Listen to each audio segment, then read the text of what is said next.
एक राजा थे और एक रानी थी। राजा बहुत ही गुणवान और शक्तिशाली थे। राजा की 4 संतानें थीं, सभी लड़के थे। राजा ने उनका लालन पालन बहुत ही राजसी ठाठ-बाट से किया था। राजा की चारों संतानें राजा की ही तरह बहुत ही गुणवान थीं। धीरे धीरे राजा की चारों संतानें बचपन के पड़ाव को पार करके युवावस्था में प्रवेश कर चुकी थी। अब राजा बूढ़े हो चुके थे। राजा को बस एक ही चिंता खाए जा रही थी कि राज्य की बागडोर अपने किस बेटे को सौंपना चाहिए, क्योंकि राजा के चारों बेटे हर क्षेत्र में निपुण थे। राजा अपने राज्य का बंटवारा नहीं करना चाहते थे, इसलिए अपने राज्य की बागडोर किसी एक बेटे को ही सौंपना चाहते थे। यह राजा के सामने बहुत बड़ा संकट था। राजा इसका निपटारा जल्द से जल्द करना चाहते थे।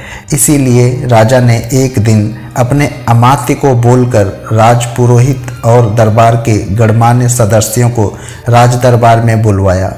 राज दरबार सज चुका था।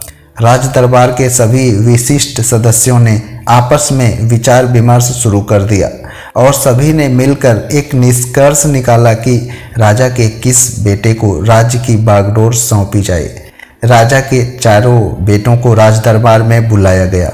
राजा ने अपने चारों बेटों को 1-1 रुपये का सिक्का दिया और उन्हें राजमहल के एक कमरे में ले गए और राजा ने उनसे कहा कि तुम्हें अपने विवेक का इस्तेमाल करके कोई ऐसी वस्तु खरीद कर ले आनी है जिससे ये पूरा कमरा भर जाए।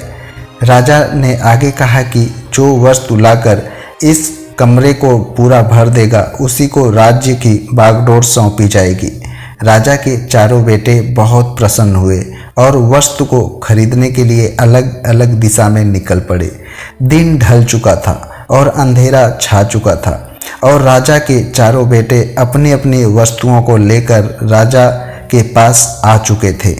राजा के पहले और दूसरे बेटे रुई लेकर आए थे। उन दोनों ने रुई को कमरे में भर दिया, लेकिन कमरा खाली ही रह गया। राजा का तीसरा बेटा भूसा लेकर आया था। उसने भी उसे कमरे में रख दिया, लेकिन कमरा खाली ही रह गया। अब बारी थी राजा के चौथे और सबसे छोटे बेटे की। वह अपने तीनों भाइयों में सबसे ज़्यादा बुद्धिमान था। वह अपने 1 रुपये का एक दीपक और एक दिया सलाई लेकर आया था। उसने फटाफट दीपक को जलाया और कमरे में रख दिया। पूरा कमरा रोशनी से भर चुका था। राजा उसकी बुद्धिमानी से बहुत प्रसन्न हुए और राज्य की बागडोर अपने सबसे छोटे बेटे को सौंप दिया। दोस्तों, एक कहावत है, भैंस बड़ी की बुद्धि।